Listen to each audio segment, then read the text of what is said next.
Western music's Egyptian origins. As mentioned, the steel pan is arranged in the Pythagorean circle of fifths. Where did Pythagoras, the Greek mathematician, learn his mathematics? Egypt. Where else? The wisdom of the Egyptians was a proverb with the Greeks, who felt themselves children beside this ancient race.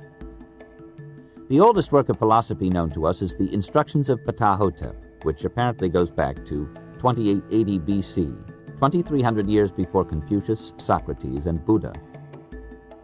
He spent therefore 22 years in Egypt, in the Editta of temples, astronomizing and geometrizing, and was initiated not in a superficial or causal manner in all the mysteries of the gods, Plato's Timaeus. Just how much did Greek society revere the Egyptians? A quote from Plato's Timaeus explains everything. Quote, "In the Egyptian delta, at the head of which the river Nile divides, there is a certain district which is called the district of Sais. The citizens have a deity for their foundress. She is called in the Egyptian tongue Neith, and is asserted by them to be the same who the Hellenes called Athena. They are great lovers of the Athenians, and say that they are in some way related to them. To the city came Solon. He asked the priests, who were the most skillful in such matters, about antiquity, and made the discovery that neither he nor any other Hellen knew anything worth mentioning about the times of old. Thereupon one of the priests, who was of a very great age, said, 'O Solon, Solon, you Hellenes are never anything but children, and there is not an old man among you.' 'I mean to say,' he replied, 'that in mind you are all young. There is no old opinion handed down among you by ancient tradition, nor any science which is hoary with age. And I will tell you why.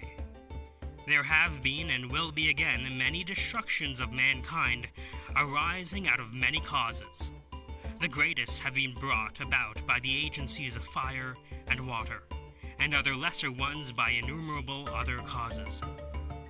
There is a story which even you have preserved, that once upon a time Python, the son of Helios, having yoked the steeds in his father's chariot, because he was not able to drive them in the path of his father, burnt up all that was upon the earth, and was himself destroyed by a thunderbolt.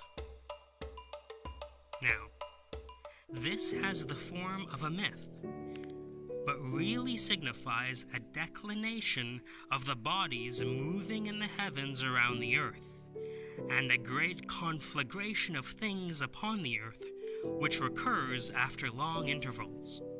At such times, those who live upon the mountains and in dry and lofty places are more liable to destruction than those who dwell by rivers or on the seashore.